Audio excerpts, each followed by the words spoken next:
अच्छा ये बताओ कि किस किस को पता है कि कौन स्वर्ग से आया है, कौन स्वर्ग में रह रहा, कौन स्वर्ग को जाएगा? या किस किस को पता है कि कौन नरक से आया है, नरक में रह रहा, नरक को जाएगा? कैसे पता चलेगा?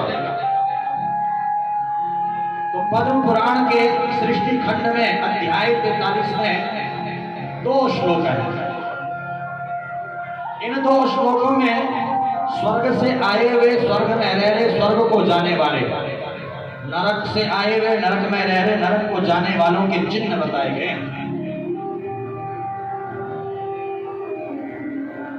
पहले कौन नरक से आया, कौन नरक में रह रहा, कौन नरक को जाएगा, इस श्लोक में आप समझिएगा, देखिएगा कि आपके अंदर ये चिन्ह है कि नहीं है। कार्पण्य वृत्ति सुजने सुनिंदा कुचेलुतानी जने सुभक्ति अतीव रोषा कटुका जवाणी नरस्य चिन्नम नरकागतस्य, नरस्य चिन्नम नरकागतस्य। कौन कौन से चिन्ह हैं? कार्पण्य वृत्ति, परमात्मा ने सब कुछ दे रखा है, किसी चीज की कमी नहीं है। और जब दान पुण्य की बारी आती है, कथा कीर्तन की बारी आती है, पूजा पाठ की बारी आती है, तो झूठते कहते हैं हमारे पास तो कुछ है ही नहीं। देखे ऐसे लोग कि नहीं देखे? सब कुछ होते हुए भी कहते हैं हमारे पास कुछ है ही नहीं। हर समय रोते ही रहते हैं, है ही नहीं हमारे पास, है ही नहीं हमारे पास, है ही नहीं हमारे पास। हम तो देखे हमारा, एक नहीं कई लोगों को देखा है, होते सोते कहते कि है ही नहीं। कार्पण्य वृत्ति। दूसरा सुजने सुनिंदा, हर समय निंदा चुगली में ही समय कटता है। कोई मिले तो बस किसी की ना किसी की बुराई लेकर के बैठ जाते हैं, किसी न किसी की चुगली लेकर के बैठ जाते हैं। कार्पण्य वृत्ति सुजने सुनिंदा और कुचेलता नीच जने सुभक्ति। गंदी सोच रखते हैं, गंदे विचार रखते हैं, गंदी भावनाएं हैं, गंदा गंदा भोजन करते हैं और गंदे लोगों की संगति करते हैं। अति भरोसा कटुका जवानी, हर समय हमारा चेहरे पर 12 बजे रहते हैं। इतना बढ़िया महाराज ठाकुर जी ने शकल दिया, उसको सवाए घूमते हैं, उसको 12 बजे रहते हैं, गुस्से में रहते हैं और हर समय मुख से गाली गलौज करते हैं, बात बात पर गाली गलौज। ये चिन्ह अगर किसी के भीतर है, समझ लेना कि नरक से आया है, नरक में रह रहा और नरक को ही जाएगा। अब स्वर्ग से कौन आया है, कौन स्वर्ग में रह रहा है और कौन स्वर्ग को जाएगा, तो इस श्लोक में आप देखिएगा। अगर ये चिन्ह आपके अंदर है, आपके भीतर है, तो समझ लो आप स्वर्ग से आए हो, स्वर्ग में रह रहे हो, स्वर्ग को जाओगे। कौन कौन से चिन्ह? स्वर्गस्थितानां हि जीवलोके चत्वारि तेषां हृदये वसन्ति, दानं प्रशस्तं मधुरा च वाणी देवार्चनं ब्राह्मणतर्पणं च। स्वर्गस्थितानां हि जो जीवलोके चत्वारि तेषां हृदये वसन्ति, 4 बातें जिसके भीतर है। ये 4 बातें कौन कौन सी हैं? का पहला दानम प्रशस्तम, दान पुण्य करने में सबसे आगे रहते हैं। कहीं पर भी पूजा पाठ की बात आ जाए, कथा कीर्तन की बात आ जाए, कहीं पर भी गौ सेवा, संत सेवा, ब्राह्मण सेवा की बात आ जाए, तो सबसे आगे रहते हैं।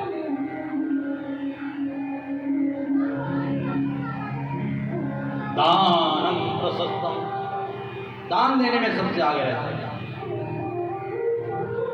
और आज जितने भी आश्रम चल रहे हैं, जितने भी अनाथालय चल रहे हैं, जितने भी वृद्धाश्रम चल रहे हैं, जितनी भी गौशालाएं चल रही हैं, जितने भी मंदिर मठ मंदिर चल रहे हैं, ये सब किसके कारण चल रहे हैं? आप जैसे दानियों के कारण चल रहे हैं। अगर दान देने वाले नहीं होते तो क्या ये शिव मंदिर यहाँ साईं धाम कॉलोनी में बन जाता? बताओ जरा।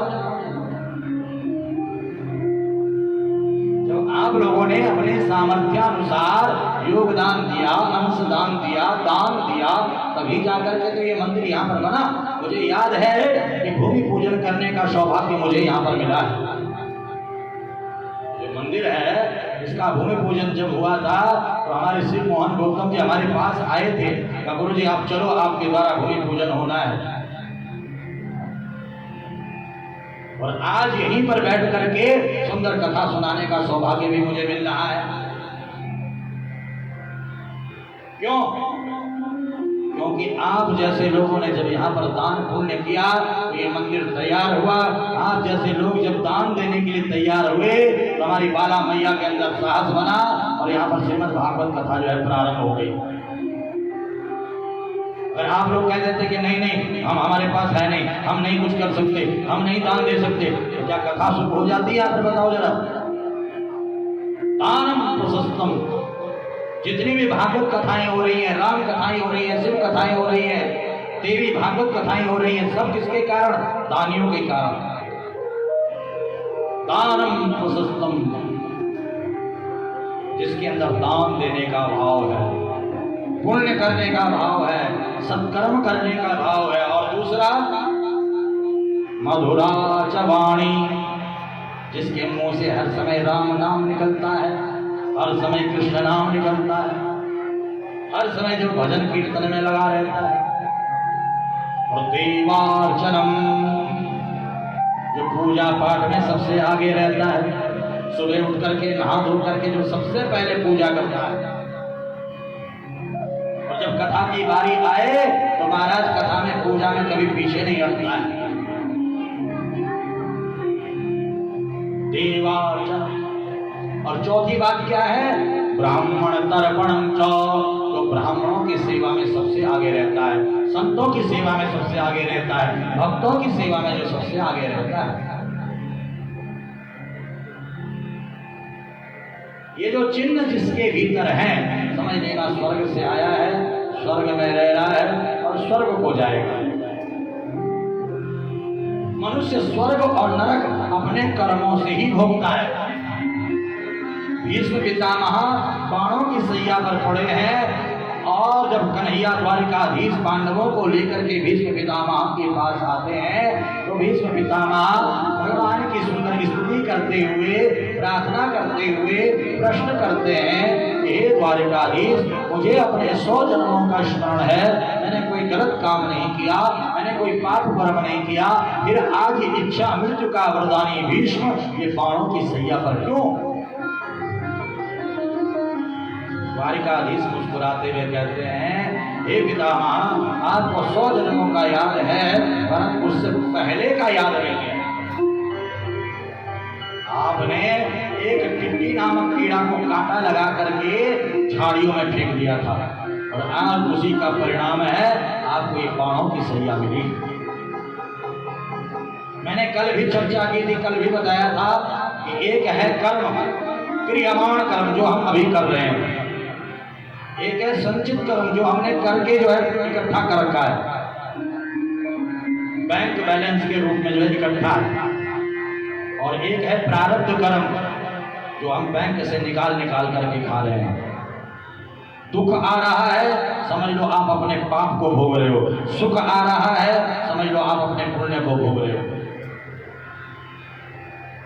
तो कर्म अवश्यमेव भोक्तव्यम, कृता कर्म शुभाशुभम। श्रीमद् देवी भागवत महापुराण में देवी मैया ब्रह्मा विष्णु महेश तीनों देवताओं से कह रही है कि अवश्यमेव भोक्तव्यम, कृता कर्म शुभाशुभम। मनुष्य जीवात्मा जो कर्म करता है उस कर्म का फल अवश्य भोगना पड़ता है। अच्छा कर्म करेंगे सुख भोगेंगे, बुरा कर्म करेंगे तो दुख भोगेंगे।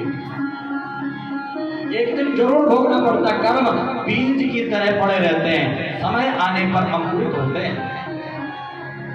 कई दिनों से आपके मन में इच्छा थी भागवत हो, भागवत कथा सुने, भागवत कथा कराए, परंतु समय नहीं आया।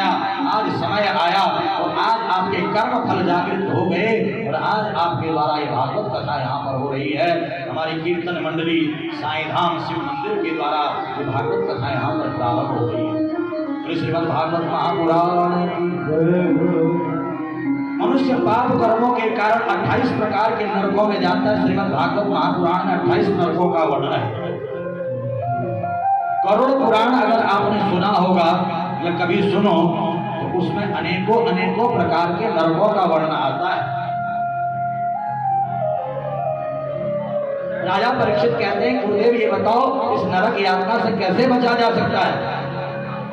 सुखदेव मुनि कहते हैं कि नरक यातना से बचना है तो भाव कुभाव अलख आलसहु नाम जपत मंगल दिसतसहु। चाहे भाव से हो चाहे कुभाव से हो, चाहे राग से हो चाहे द्वेष से हो चाहे प्रेम से हो, भगवत नाम स्मरण करो, भगवत भजन करो। भगवत भजन से भगवत नाम लेने से ही जीव नरक यातना से मुक्त हो सकता है। इसलिए नरक यातना से बचना है तो भगवत शरणागति स्वीकार करनी होगी और भगवत चरणारविंद में बैठ करके सुंदर भगवत गुणगान करना होगा। बोले भक्त वत्सल भगवान की। अपनी वाणी में अमृत हो, अपनी वाणी में अमृत हो,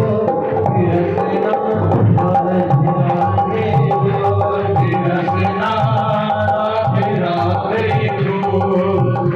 अपनी वाणी में अमृत हो, अपनी वाणी में अमृत हो, रसना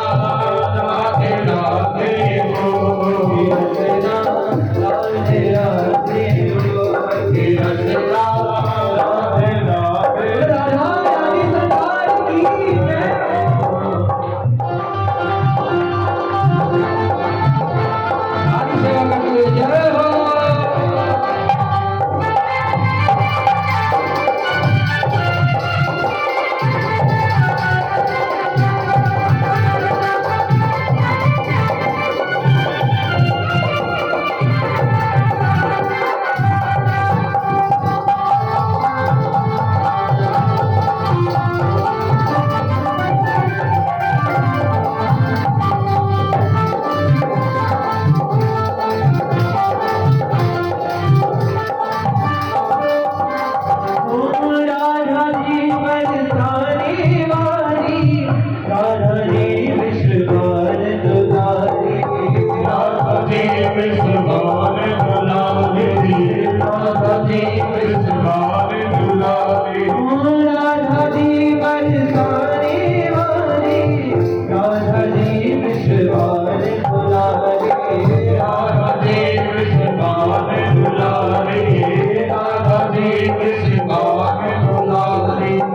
में अमृत हो। राधे राधे बोल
वो अपनी वाणी में अमृत हो,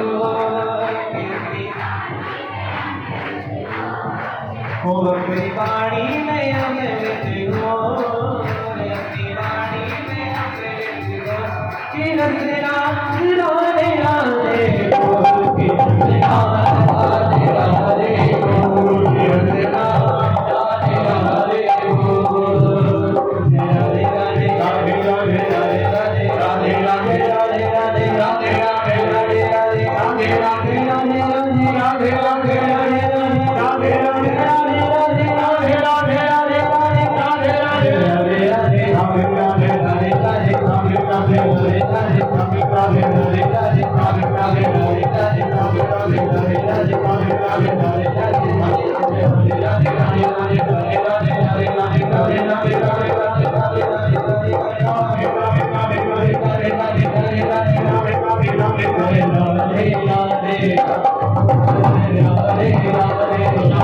राधे राधा रानी सरकार की जय। राधे राधे राधे राधे जय राधे राधे जय राधे राधे जय राधे राधे।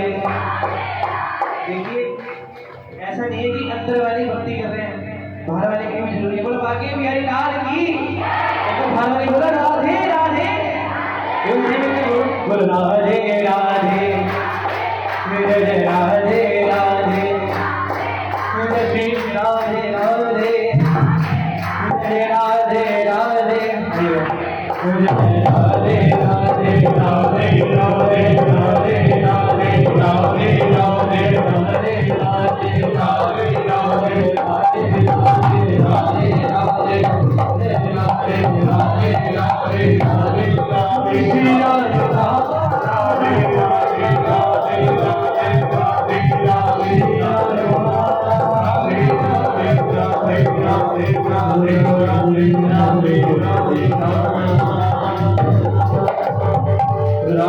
रानी सरकार की बाकी बिहार की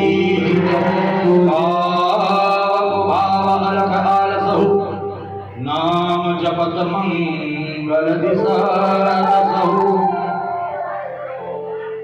चाहे भाव से, चाहे विभाव से, चाहे राग से, चाहे वेद से, चाहे आलस्य से, चाहे प्रेम से, चाहे गुस्से में, कैसे भी भगवान का नाम हमारे मुख से निकल जाता है, ये नाम ही हमारा मंगल कर देता है। श्रीमद् भागवत महापुराण में अजामिल की कथा आती है। अजामिलोपाख्यान कथा तो बहुत विस्तृत है, बहुत बड़ी है, पर आपको बताओ अजामिल का जन्म एक ब्राह्मण परिवार में हुआ है। पिताजी ने कहा बेटा तेरा वन में जाओ, समिधा लेकर के आओ। समिधा कहते हैं यज्ञ के लिए जो लकड़ियां होती है हवन के लिए, उसे समिधा बोला जाता है। अजामिल जब वन में गया, उसने एक पुरुष को एक वैश्या के संग देखा, तो वो दृश्य जो है उसके मन मस्तिष्क में छप गया। हमारे भीतर पाप और पुण्य प्रवेश करने के दो मार्ग हैं। ये दो मार्ग कौन कौन से हैं बताओ जरा, पता है? पहला बताओ कौन सा? हमारी आंख। आंख से अगर हम कोई गलत दृश्य देखेंगे तो वह दृश्य हमारे मन मस्तक में छा जाएगा। सोते उठते बैठते हम वही सोचेंगे। कई बार चलते चलते कोई पशु मरा हुआ दिखाई देता तो हमारा खाना खाते समय भी वही याद आता है। खाना नहीं खाया जाता, रात को नींद में भी वही दिखाई देता है, नींद नहीं आती है। ठीक ऐसे ही कोई अच्छा दृश्य अगर आप देखते हो, ठाकुर जी का बड़ा सुंदर स्वरूप है, भोले बाबा बड़े सुंदर हैं, महामाई बड़ी सुंदर है। जब ये सुंदर सुंदर दृश्य हम देखते हैं तो सोते जगते उठते बैठते वही प्रभु का सुंदर दृश्य हमें दिखाई देता है। जब गलत देखा, गलत चिंतन किया, हमारा पाप बढ़ा। अच्छा देखा, अच्छा चिंतन किया, हमारा पुण्य बढ़ा। तो पहला मार्ग हमारे नित्य। दूसरा मार्ग बताओ जरा, जोर से बोलो। कानों से अगर हम निंदा चुगली सुनते हैं, कोई गलत गलत बातें सुनते हैं, गलत गलत कहानी कथाएं सुनते हैं, बहुत सारी गलत बातें होती हैं जिन्हें हम सुनते हैं, तो वही हमारे मन मस्तिष्क में चलता रहता है। अरे फलाने ने ऐसा कहा था, अरे वहाँ मैंने ऐसा सुना था, वही हमारा चिंतन बनता है। और कभी कभी महाराज जब हम अच्छा सुनते हैं, कोई भजन सुनते हैं, तो महाराज घर जाकर के वही भजन गुनगुनाते रहते हैं। यहाँ तक कि नींद में भी वही भजन गुनगुनाते हैं। कोई कथा सुना, भजन सुना, अच्छी अच्छी बातें सुनी, तो वही हमारा चिंतन बढ़ता है। गलत सुना, गलत चिंतन बढ़ा, पाप हमारा बढ़ गया। अच्छा सुना, अच्छा चिंतन बना, हमारा पुण्य बढ़ गया। ये दो मार्ग हैं। पाप भी हमारे भीतर प्रवेश करता है और पुण्य भी प्रवेश करता है। अजामिल के भीतर पाप कैसे प्रवेश किया, कहां से प्रवेश किया? आंखों से गलत देख लिया, पुरुष को वैश्या के संग में देख लिया गलत करते हुए, बस उठते बैठते सोते जगते वही उसका चिंतन चलता है। अब तो पूजा में मन नहीं लगे, पाठ में मन नहीं लगे, कथा में मन नहीं लगे, कीर्तन में मन नहीं लगे, हवन में मन नहीं लगे, संध्या में मन नहीं लगे। अब तो इसने महाराज सब कुछ छोड़ दिया और पहुंच गया उस गणिका के पास। कहा मुझे तो तुम्हारी आवश्यकता है। उस गणिका ने कहा कि मुझे धन की आवश्यकता है, जो मुझे धन देगा उसी की आवश्यकता पूरी करूंगी। बिना धन के यहाँ कोई काम नहीं है। अब ये चोरी करने लगा, ये डाके डालने लगा, ये लोगों को लूटने लगा, कहीं ना कहीं से धन लेकर के आता, उस गणिका को दे देता, उसके साथ रहने लग जाता। उस गणिका से इसको कई सारे बच्चे हो गए। अब गांव वालों ने, परिवार वालों ने गांव से, परिवार से इसको निकाल रखा था। ये जंगल में रह रहा था झोपड़ी बना करके। एक दिन गांव में कुछ संत आए। संतों ने कहा कि कोई भक्त परिवार हमें बताओ जहां पर हम रह करके रात्रि विश्राम करें, भजन कीर्तन करें, क्योंकि देर बहुत हो गई है, हमें जाना है अगले गांव, रात काटनी है, तो कोई भक्त परिवार बताओ। तो गांव वालों ने महाराज जो है संतों के साथ कुछ मजाक कर दिया। अरे भक्त तो हमारे गांव में बड़ी दूर रहता है, भक्त अजामिल देखो गांव से कितनी दूर झोपड़ी बना करके रह रहा है। अरे महाराज आप लोगों को उसके यहाँ जाना चाहिए। संत बेचारे बड़े भोले वाले चल पड़े अजामिल के यहाँ पर। पहुँचते पहुँचते हो गई रात। अब जब अजामिल के यहाँ पर रात में पहुंचे तो अजामिल तो जा रखा था चोरी करने के लिए, डाका डालने के लिए। अजामिल की पत्नी थी वह गणिका। संतों को देख करके महाराज आप यहाँ कहाँ से चले आए? हम भक्त अजामिल के यहाँ आए। यहाँ कोई भक्त नहीं रहता, यहाँ तो पापी अजामिल रहता है, ये पापी का घर है। संत कहते अच्छा मजाक किया गांव वालों ने, बताओ। हमने कहा था भक्त के घर जाना है, इन्होंने पापी के घर भेज दिया। एक संत ने कहा देखो संतों का स्वभाव है सब पर कृपा करना, अगर इस पापी के ऊपर हम कृपा नहीं करेंगे तो इसके पाप कैसे कटेंगे? आज यहीं रहेंगे, हम सुबह जाएंगे। अजामिल के द्वार पर ही धूनी रमा करके संत भजन कीर्तन करने लगे।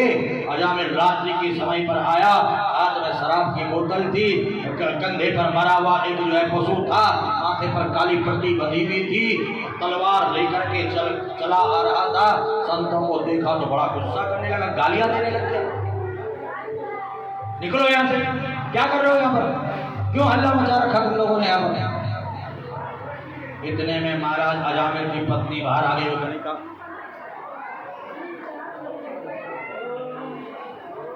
बोले भक्तवत्सल भगवान की जय हो।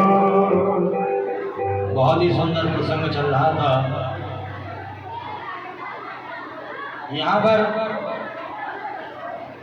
संत महापुरुष संत ब्राह्मण जब अजामिल के यहाँ पर भजन कर रहे थे, अजामिल आया, संतों को डांटने लगा, काटने लगा। अजामिल की पत्नी बाहर आई,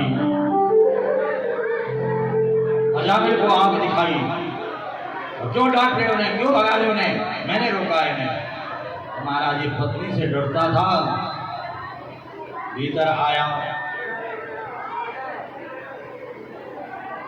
पत्नी ने खूब फटकार लगाई, तो तुमसे क्या ले रहे हैं, रात्रि रुकेंगे, चले जाएंगे, सुबह चुपचाप सो जाओ।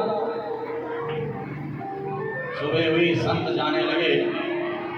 एक संत ने कहा कि भाई अजामिल के द्वार पर हम रहे हैं तो इसको कुछ न कुछ दे करके जाना है। बुलाया अजामिल को, अजामिल की पत्नी को, दोनों को बाहर। देखो हम तुम्हें कुछ देना चाहते हैं। अजामिल ने कहा जल्दी दो। ऐसे कैसे देते जल्दी, हम आशीर्वाद दे रहे हैं कि तुम्हारे बालक होगा, उसका नाम तुम नारायण रख देना। संतों के आशीर्वाद से समय बीतता गया, एक बालक हुआ जिसका नाम नारायण रखा। अब तो हर समय बेटा नारायण, बेटा नारायण, बेटा नारायण, बेटा नारायण, बेटा नारायण। एक दिन अजामिल बिस्तर पर पड़ा हुआ था, यम के दूत लेने के लिए आगे, काले काले यमदूत। अजामिल देख करके घबरा गया, अपने बेटे को आवाज लगाई, बेटा नारायण मुझे बचाओ, बेटा नारायण मुझे बचाओ, बेटा नारायण मुझे बचाओ। बेटा नारायण तो आया नहीं बचाने के लिए, पर भगवान नारायण के दूत आ गए। यमदूतों को मार मार करके भगाने लगे। यमदूतों ने कहा इसने आपके स्वामी को नहीं, अपने बेटे को बुलाया था, आप क्यों चले आए? का इसके बेटे का नाम तो कुछ दिनों से नारायण है, हमारे स्वामी का नाम तो अनादि काल से नारायण है। बोले लक्ष्मी नारायण भगवान की।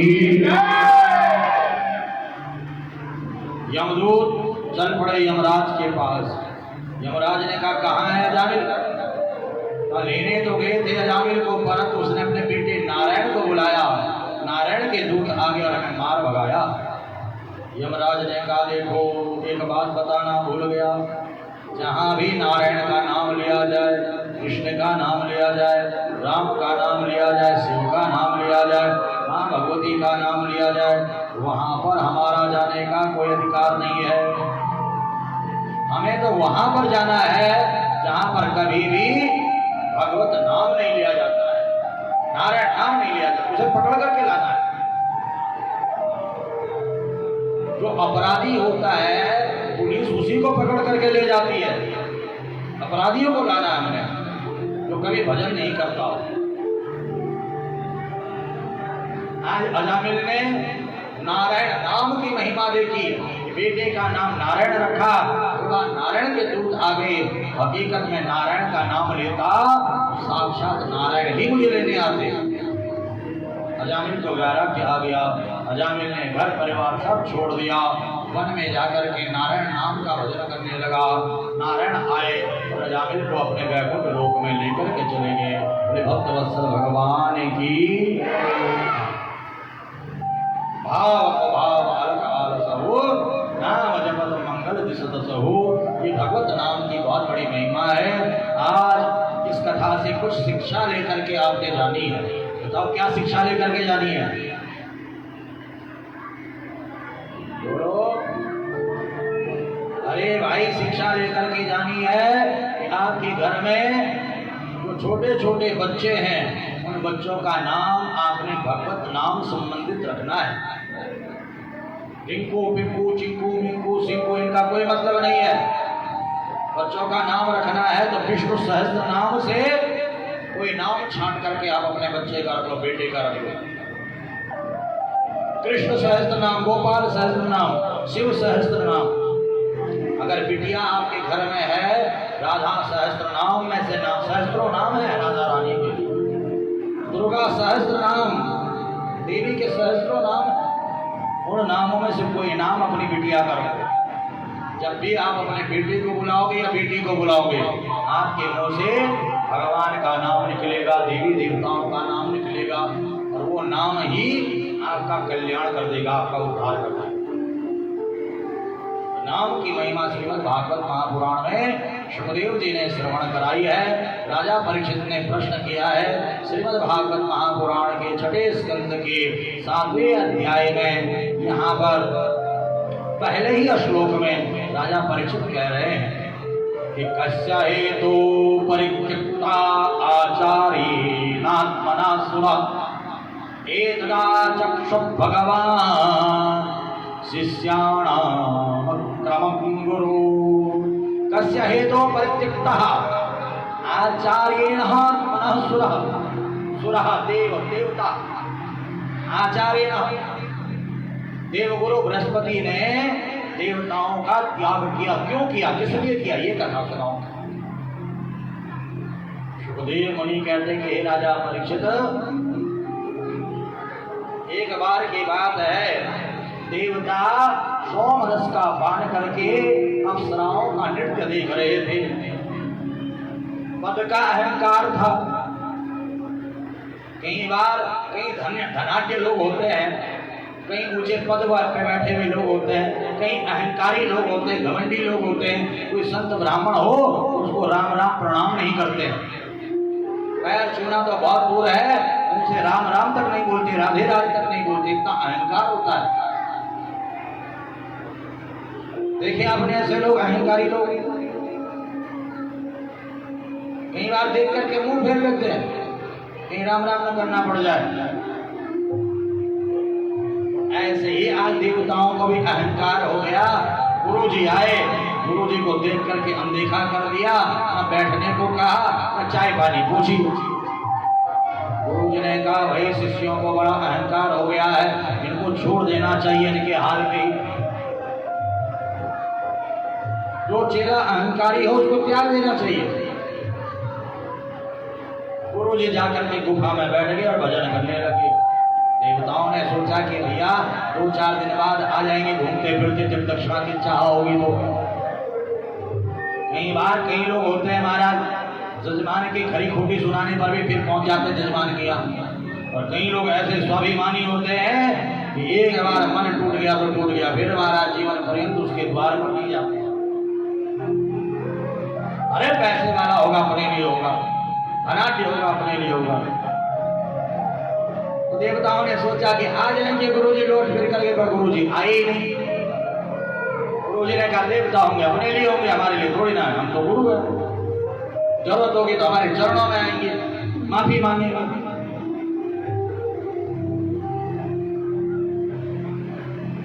कई बार चेला सोचता है कि गुरुजी हमसे माफी मांग ले, गुरुजी हमारे पैर पकड़ ले, और चेला को ये नहीं पता कि गुरु जो गुरु होता है। महाराज यहाँ पर देखो, देवताओं ने कहा कि गुरुजी आ नहीं रहे हैं, चलो हम गुरुजी ही बदल देते हैं। अब त्वष्टा मुनि के बेटा को, त्वष्टा ऋषि के पुत्र विश्वरूप को देवताओं ने अपना गुरु बना लिया। विश्वरूप को जब गुरु बनाया तो विश्वरूप के 3 सरदेव, एक से सोमरस का पान करता था, एक से जो है अमृत का पान करता था, और एक से जो है महाराज वेदाध्ययन करता था।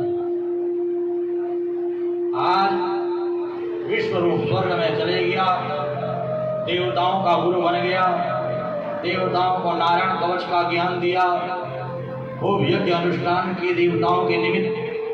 परंतु विश्वरूप ने सोचा जब देवताओं का फल अधिक होता है तो देवता स्वर्ग में आ जाते हैं, जब दैत्यों का फल ज्यादा होता तो दैत्य जो है स्वर्ग में आ जाते हैं। देखिए बहुत सारे नेता कितने तेज होते हैं, आपने देखा, जिसकी सत्ता होती है उसी में शामिल हो जाते हैं। जिस सत्ता को पहले गलिया रहे होते हैं, बाद में उसका महिमा मंडल करने लग जाते हैं। देखा आपने, कभी इस पार्टी में तो कभी इस पार्टी में, कभी इस पार्टी में तो कभी इस पार्टी में। जनता तो बेचारी बेवकूफ है, उसे तो कुछ पता ही नहीं होता है। जनता बड़ी बेवकूफ, बड़ी भोली, उसे कुछ पता ही नहीं। इसे तो सत्ता की जो है नमकीन चाटनी है, इसे सत्ता का सुख है लेना है। जिसको गाली दे रहा था आज उसी के साथ बैठ करके खा पी रहा है। तो ऐसे ही महाराज विश्वरूप सोचा कि अगर दैत्यों के साथ भी मिला जुला रहूं। संसद में आपने देखा होगा, कई बार देखा होगा, हमारा नेता आपस में टीवी के आगे, चैनल के आगे, माइक के आगे, कैमरे के आगे खूब एक दूसरे से लड़ते झगड़ते हैं। महाराज ऐसा लगता है जैसे अभी एक दूसरे को मारने लग जाए। जब कैमरा हट जाते हैं ना, पत्रकार जब इधर उधर हो जाते हैं, एक ही थाली में बैठ करके खाते हैं, एक ही टेबल पर खाते हैं। लड़ाई झगड़ा तो हमें और तुम्हें दिखाने के लिए होता है। आप लोगों को पता नहीं होगा इस बात का। विश्वरूप ने सोचा कि मैं देवताओं से भी मिला रहूं, दैत्यों से भी मिला रहूं, इस पार्टी से भी मिला रहूं, इस पार्टी से भी मिला रहूं, स्वर्ग मुझे कभी छोड़ना ही नहीं पड़ेगा। अब जोर जोर से देवताओं के लिए आहुति दे रहा है, ओम इंद्राय स्वाहा, और धीरे से दैत्यों के लिए भी गिड़गिड़ाय स्वाहा। इंद्र ने देखा कि गुरुजी कुछ गड़बड़ कर रहे हैं। ये गड़बड़ क्या हो रही है? ध्यान से देखा, ओहो, इधर से तो देवताओं को आहुति और इधर से दैत्यों को भी आहुति। इंद्र को आया गुस्सा, इंद्र ने लिया मयान से तलवार निकाल और विश्वरूप का धड़ और सर कर दिया। इंद्र को भयानक ब्रह्महत्या खाने के लिए दौड़ पड़ी। इंद्र ने ब्रह्महत्या को 4 भागों में बांटा है। ये 4 भागों में इंद्र ने ब्रह्महत्या को बांटा है। किस किस को दिया है पता है? आप में से किसी को जरा हाथ खड़ा करके बताओ। नहीं पता? पहला भाग पृथ्वी को दिया। पृथ्वी में जो ऊसर भूमि है वे ब्रह्महत्या है।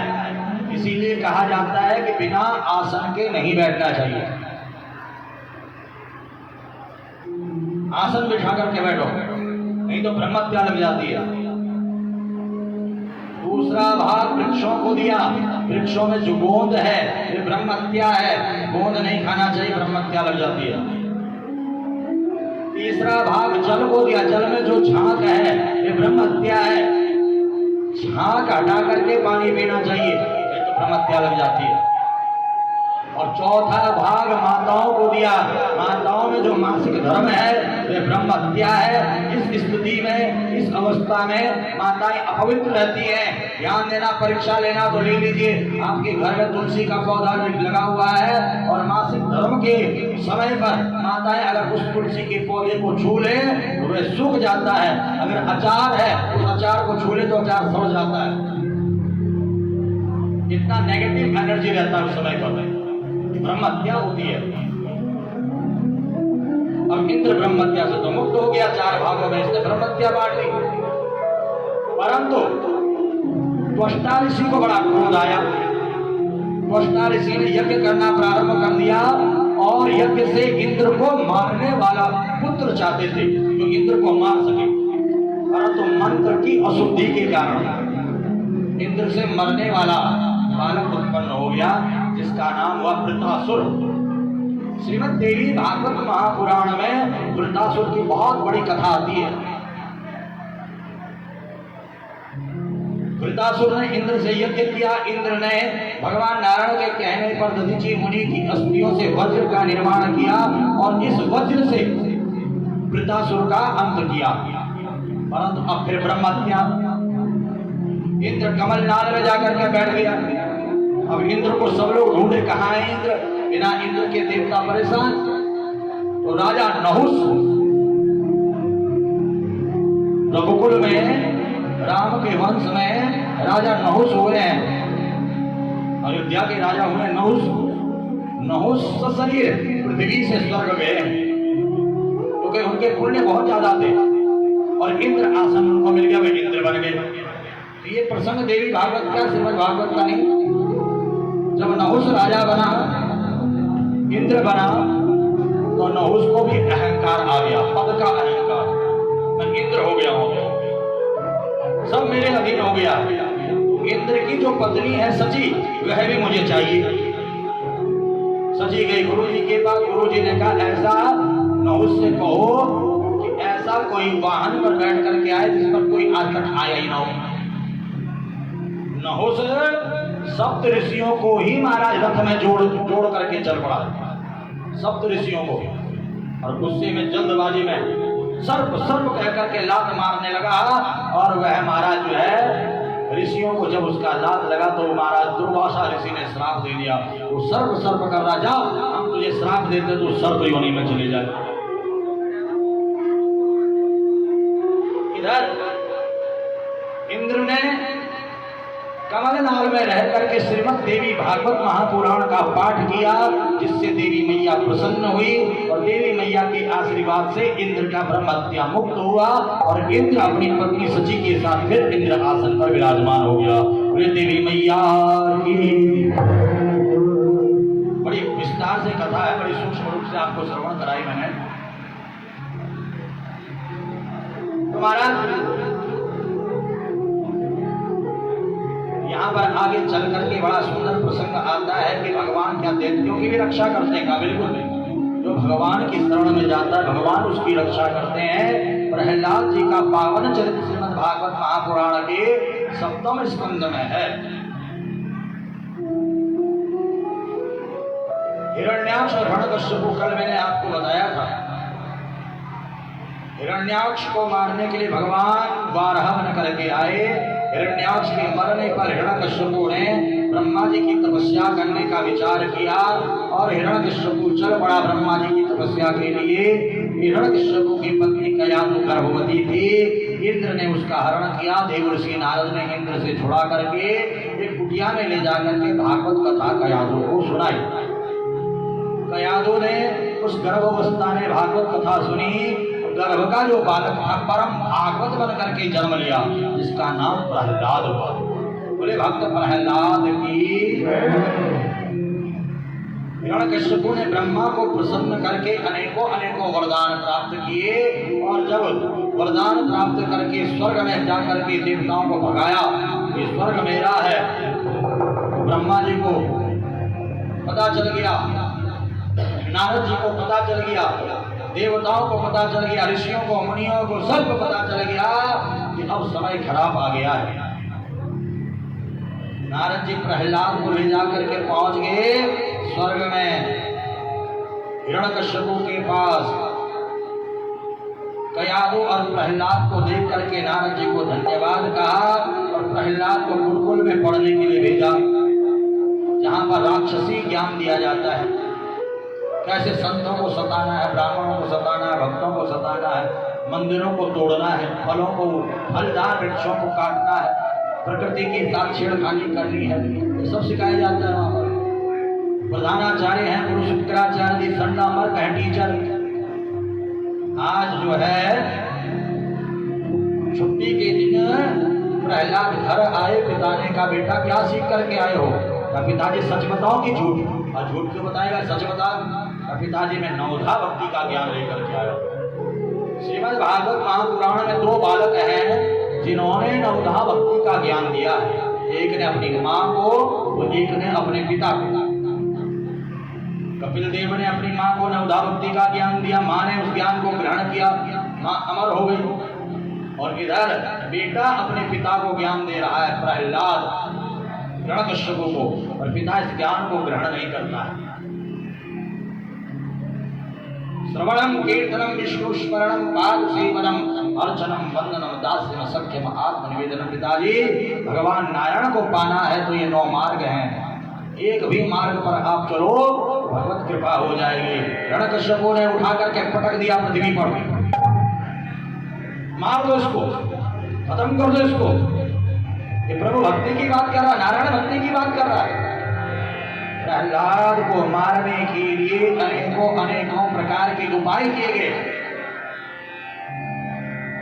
और जाको लागे साइया मार सके ना कोई बाल न बाका कर सके जो जग बैरी हो। प्रहलाद का कोई बाल बाका ही नहीं हो पाया। कौन तुझे बचा रहा है? पिताजी मेरा नारायण मुझे बचा रहा है। कहाँ है तेरा नारायण? पिताजी ये पूछो कि मेरा नारायण कहाँ नहीं है, कण कण में है, घट घट में है, क्या इस खम्भ में भी है? बिल्कुल इस खम्भ में भी है। अगर इस खम्भ में नारायण है तो उसे मैं आज छोड़ूंगा नहीं। हिरण्यकश्यप भागा भागा गया और खम्भ पर जोर से मुष्टि का प्रहार किया। खम्भ चटाचट चटक गया और खम्भ में से नरसिंह भगवान प्रकट हो गए। बोले नरसिंह भगवान की। हर है मनुष्य का, सर है शेर का, लंबे लंबे नाखून है, लाल लाल नेत्र है, लखलपाती जीभ है। सारे राक्षस डर के मारे भाग गए। हिरण्यकश्यप डटा रहा, मुझे ब्रह्मा से वरदान है। युद्ध करने लगा।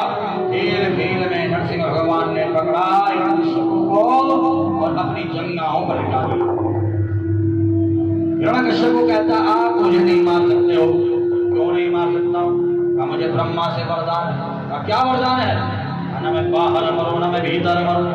नरसिंह भगवान कहते हैं अपने आप को देख, न तू बाहर है न तू भीतर, तू तो बीच दहली पर है। न आकाश में मरो, न पाताल में मरो, न पृथ्वी पर मरो। नरसिंह भगवान कहते हैं अपने आप को देख, तो मेरी जंघाओं पर है। 12 महीनों में किसी महीने न मरूं। तेरे लिए 13वां महीना बनाया है स्पेशल पुरुषोत्तम मास। न दिन में मरो न रात में मरो, ये तो संध्या का समय है। ब्रह्मा की बनाई हुई सृष्टि में किसी से न मरो। ब्रह्मा ने मुझे नहीं, मैंने ब्रह्माओं को बनाया है। न मनुष्य से मरो न पशु से मरो, मुझे देख, न नर हो न सिंह हो। न अस्त्र से मरो न शस्त्र से मरो, मेरे पास देख, न कोई अस्त्र है न कोई शस्त्र है। देखते ही देखते नरसिंह भगवान ने अपने तेज नाकों हिरण्यकश्यप के पेट में डाल दिए और पेट को चीर दिया। बोले नरसिंह भगवान की।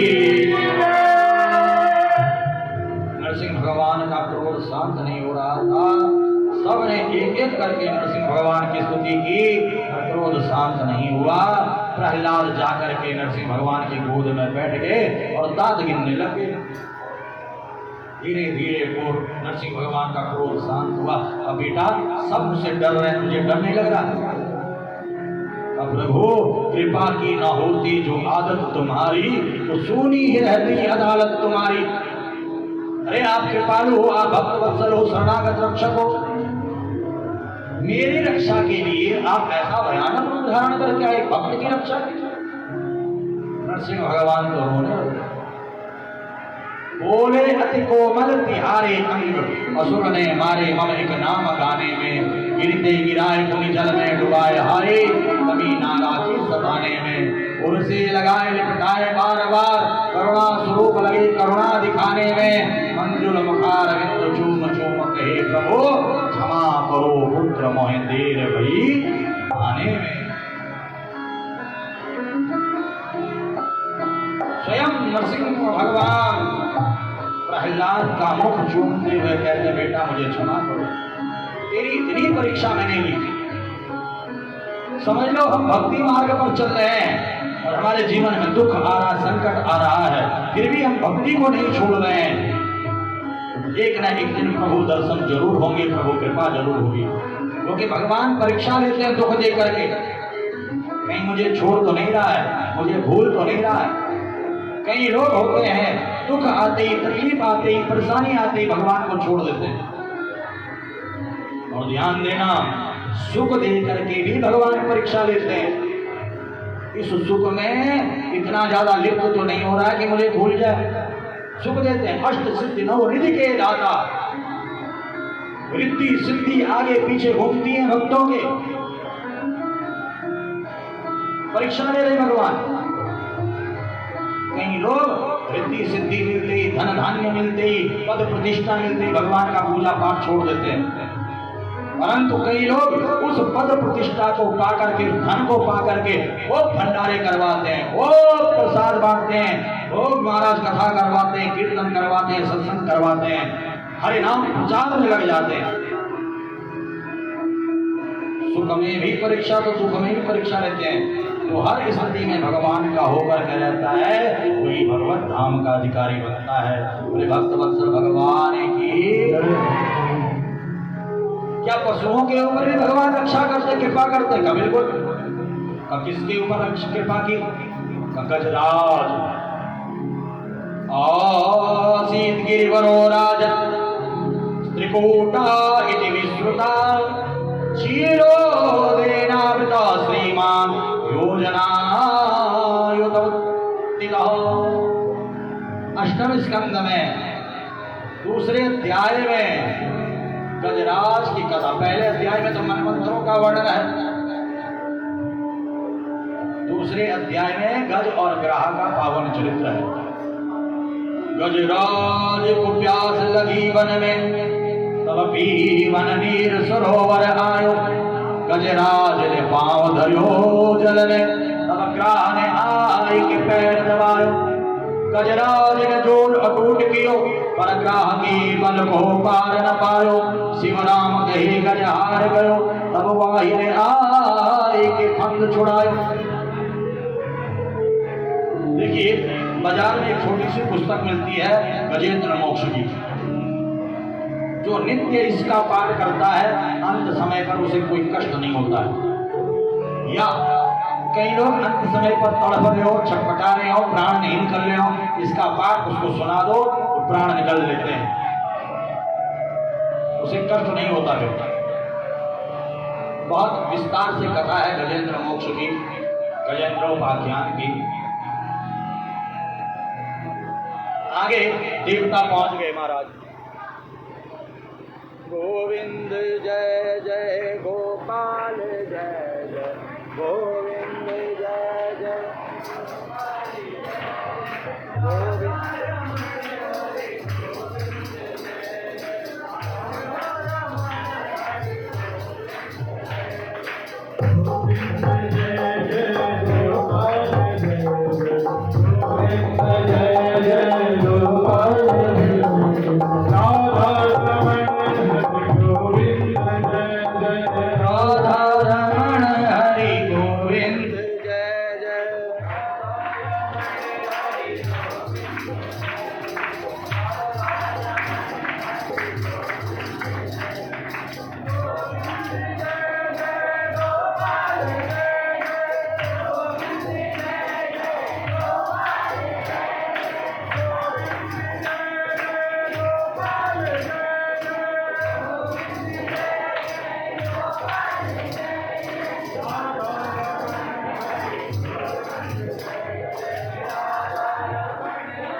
लक्ष्मी कौस्तुभपारिजातं सुराधनवन्तरी चन्द्रमा तेनो कामदा सुरेश्वर गजोरम्बादिदेवाङ्गनम् अश्वशब्दमुखो विषमहरिधनो शङ्कावृतं चाङ्गुदे रत्नानि चतुर्दश प्रतिदिनं कुर्वन्तु नो मङ्गलम्।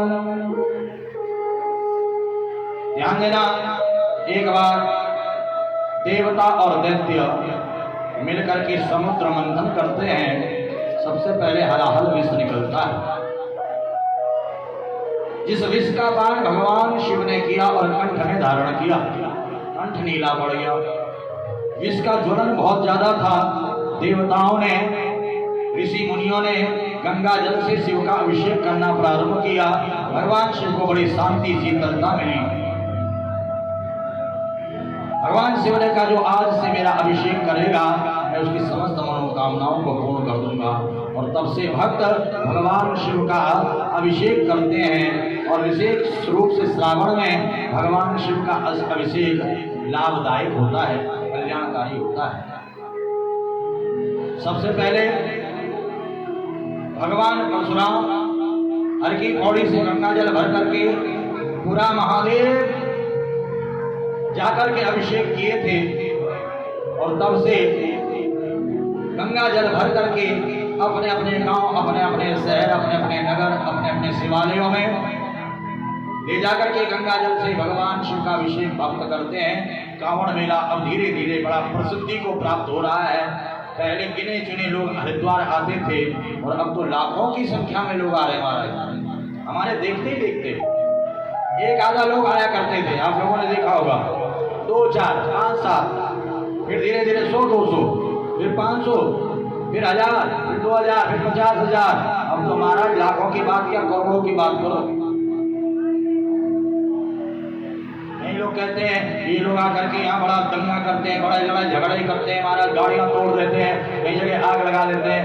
अरे भगवान शिव के गण कौन कौन है बताओ जरा, पता है आपको? नंदी, भृंगी, भूत, प्रेत, पिशाच, डाकनी, सागनी, आगनी, हर प्रकार के कांवड़ी आते हैं, शिव के गण आते हैं महाराज। तो आप लोगों ने स्वयं इन लोगों से महाराज दूर रहना है। छेड़खानी करोगे तो महाराज जो है गड़बड़ हो जाएगा। होगा कि नहीं होगा गड़बड़ बताओ जरा। तो न जाने कौन किसके भीतर सवार होकर के चल रहा है। सब शिव के गण हैं, शिव के अनुयायी हैं। तो कहने का अभिप्राय यह है, यहाँ पर कांवड़ का जो मेला है ये भगवान शिव के लिए समर्पित है। श्रावण का महीना शिव के लिए समर्पित है। हर श्रावण में कई वर्षों से हमारी बाला मैया जो है शिव पुराण का पाठ करती हैं, परंतु इस बार कोई घटना ऐसी घट गई परिवार में जिसके कारण शिव पुराण का पाठ नहीं हुआ। तो भोले बाबा ने कहा कि मेरी कथा तुम हर साल मुझे सुनाती हो, अरे मेरे प्रभु की कथा मुझे सुनाओ, क्योंकि शिवस्य हृदयं विष्णु, विष्णुस्य हृदयं शिव। शिव के इष्ट विष्णु हैं तो विष्णु के इष्ट शिव है। शिव को अगर कृष्ण की कथा सुनाओगे तो शिव बड़े प्रसन्न होते हैं, और कृष्ण को शिव की कथा सुनाओगे तो महाराज कृष्ण बड़े प्रसन्न होते हैं। तो आज शिव को, शिव के इष्ट की कथा आप लोग सुना रहे हो, आप लोग बहुत बहुत बधाई के पात्र हो। शिव की कृपा आपके ऊपर अधिक बरसेगी इस बार। तो यहाँ पर हमारा समुद्र मंथन हुआ, अनेकों प्रकार के रत्न निकले, 14 रत्न निकले, 14वां रत्न अमृत निकला। भगवान मोहिनी बन करके आए, देवताओं को जो है अमृत पिलाया, दैत्यों को रूपा अमृत पिलाया। सर्वभानु दैत्य जो है भेष बदल करके सूर्य चंद्र के बीच में बैठ गया। पंगत समाप्त हो गई, सूर्य चंद्र खड़े हो गए। अरे ये तो राक्षस है। मोहिनी रूप त्याग करके सुदर्शन चक्र से स्वरभानु का धड़ और सब अलग कर दिया। अमृत पी लिया था इसलिए अमर हो गया। राहु और केतु ये राक्षस हैं, परंतु ग्रह में गिनती आ गई इनकी, 9 ग्रह हो गए।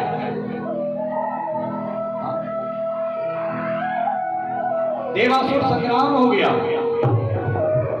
दैत्य मारे गए। गुरु शुक्राचार्य ने मृत संजीवनी विद्या से दैत्यों को जीवन दान दे दिया। राजा बलि से का बलि जो 100 यज्ञ करता है उसे इंद्र आसन मिलता है, इंद्र पद मिलता है, इंद्र बनना पड़ता है उसे। तो राजा बलि यज्ञ करने लगे। जब यज्ञ 50, 60, 70, 80 तक पहुंच गए, 90 तक पहुंच गए, देवता घबरा गए, अब तो स्वर्ग छोड़ना पड़ेगा, दैत्य स्वर्ग में आ जाएंगे। माँ अदिति के पास आए, माँ कुछ करो। माँ ने कहा घबराओ नहीं। माँ ने पयोव्रत रखा, दूध पी करके। देखिए पयोव्रत फाल्गुन शुक्ल प्रतिपदा से लेकर के 12 दिनों तक ये व्रत रखा जाता है, और त्रयोदशी के दिन इस व्रत का उद्यापन किया जाता है। माँ ने जब व्रत को पूर्ण किया तो भगवान नारायण ने कहा मैं बेटा बन करके आऊंगा। तो भगवान वामन बन करके आ गए। बोले वामन भगवान की। किसी ने वामन भगवान को छतरी दिया, किसी ने कमंडल दिया, किसी ने खड़ाऊ दिया, गुरु जी ने गुरु मंत्र दिया, यज्ञोपवीत दिया। अरे गुरु जी गुरु दक्षिणा में मैं आपको क्या दूं? का गुरु दक्षिणा अगर देनी है तो मुझे 3 लोक दे दो। कहाँ से दो? का बलि के पास जाओ और बलि से ला करके दो। और आज देखिए तीनों लोगों का नाथ बलि के द्वार पर जा रहा है। एक बड़ा सुंदर भजन है, तेरे द्वार है खड़ा भगवान, भगत भर ले रे झोली, भगत भर ले रे झोली, तेरा होगा बड़ा एहसान, भगत भर ले रे झोली। आइए इस भजन को श्रवण करने के बाद हम कन्हैया के जन्मोत्सव की ओर बढ़ेंगे। श्री भक्त वत्सल भगवान की।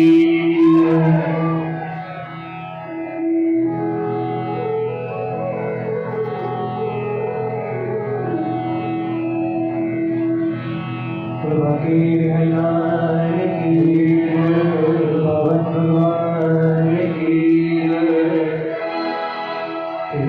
राम खड़ा भगवान भगत भर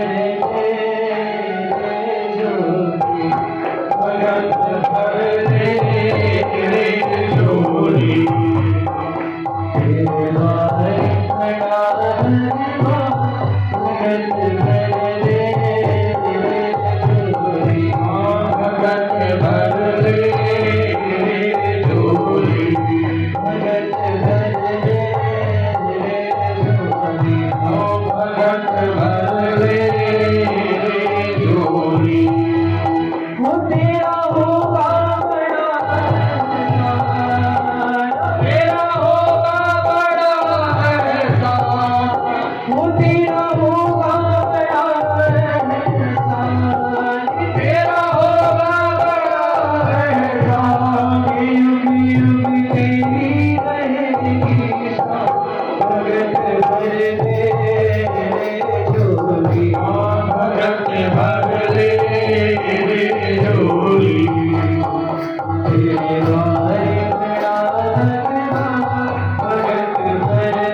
जन्म का बेड़ा रे